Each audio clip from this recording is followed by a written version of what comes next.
Hi guys, so now we're looking on if statement in Excel. If statement is used to make a decision whether a condition is true or false. This flowchart gives a idea of what we're talking about. You will have a particular condition that you must test. If that condition is true, then it will execute a request. But if it is false, it will also execute a request. At the end, whichever condition it is, whether it is true or false, it will end this statement. So, for example, let's say you are standing outside and your teacher says to you, if you have your textbook, then you may come in the classroom. But if you don't have your textbook, you will stay outside. That's the condition that you are going to test. The condition is checking to see if you have the textbook. So if you have the textbook, it will be yes, and you will go inside the classroom. But if you don't have that textbook, you will stay outside. Now, with that being said, let us look on the structure of the if statement in Excel.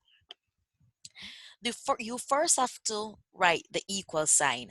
Just like any formula or function in Excel, you must start it with an equal sign, followed by the if command, which is the function. You will have that if to say that you're starting the function of the if.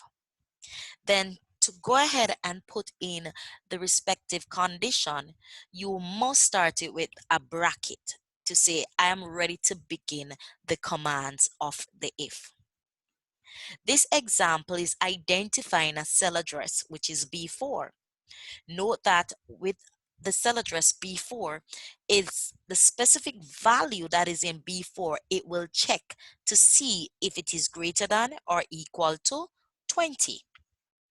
Now, when it tests this condition here, you must state if this condition is true, then you'll do what you state will be true. But to separate the condition from the true part, you use a comma. The comma represents then. So if B4 is greater than or equal to 20, then do the true. Otherwise, which stands, the next comma stands for otherwise, or we'll say else. Otherwise, you'll get the false section. When you complete the if statement, you end it with the bracket to close that if statement. Now let's get a practical view of how this function works.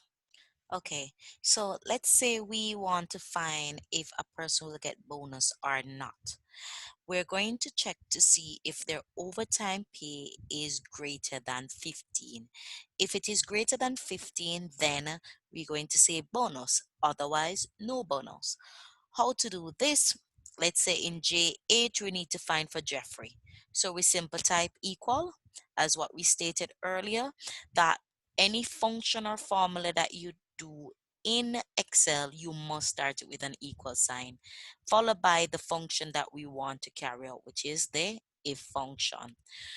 Excel is so good that once we start a function, it also automatically give you guidelines in the type of function you're carrying out and what are the things that it's looking for. So in for if the if statement, you'll notice that once I click in the if, I type in the if, you will see the message say check whether condition is met and return one value if it is true and another value if false. Let's continue. So we say if we must start the commands with the bracket. So I need to check if C8, which is our overtime, is greater than or equal to 15. If it is true, this is our condition to say if it is true, then we do something. We use a comma to say then. And the command, the statement that we want to give is if it is greater than 15, they will get a bonus. So in quotation, we'll write bonus.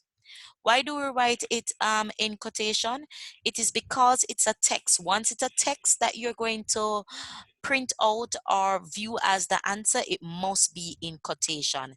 If it's a calculation, then you'll put in the calculation without putting in it in a quotation. But we're going to do one with calculation after this. So we have if C8 is greater than or equal to 15, then which represent the comma, we are going to print bonus. Otherwise, to say otherwise again, you use the comma. Then in quotation, otherwise, no bonus. Close it with the quotation. Then to end the if statement, we end it with the closing bracket. Again, notice here, once you type it into a cell, you'll also find it in the function key right here.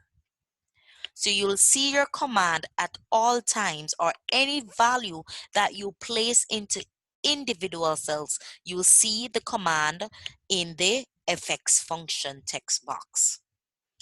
Good. Now, let us see what will be the result of this when we select enter. So I select enter, and here's my answer. This person will get a bonus. And if we look, we stated that if I click back in here, notice my annotation. If it was greater than or equal to 15, it is greater than or equal to 15. So definitely you will get the bonus. Let us do an autofill now to see what will be the result for Tom. Instead of me writing over the command, I can just carry my mouse pointer at the bottom right hand corner of the answer cell and drag and release. And here's my next answer. It will be bonus as well, because guess what? It is equal to 15. If I did say, let's change this and don't put equal, let's say it is greater than 15 here, and then I select enter, I will get bonus for 20. But if I autofill again for this one, it will be no bonus because it is not greater than 15, it is equal to 15. And that is it, how the if statement works. Remember, we state that if the condition, which is C9 to greater than 15, that's the condition. If that condition is true, you separate the true with a comma to say then you'll put the respective condition or the answer, the true for the that section, and then you will have else to say otherwise, and you'll put the command if it is otherwise. Let's say we don't want a text, we want to give them a calculation. In here I can simply double click again. This time it's a calculation, so I will take out the quotation. I want to say if it is greater than 15, then let's say we're finding giving them 5%. So it is 0.5 times, let's say we're going to use salary, which is 0.5 times B8 for Jeffrey. Otherwise, this one I'm going to say 0. So to say 0, it is a value, you take out the quotation only when it is a text. So if it is greater than 15, it will give us a calculation of 0.5 times the salary. Otherwise, it is 0. So when I press enter, here's my figure. I will do the same autofill, and here it is. I will get 0 for this person, so they won't get a bonus, but this person will get $10,000 of bonus. And that is how a simple if statement is done in Excel. Thank you. Watch the next video for a nested if in Excel.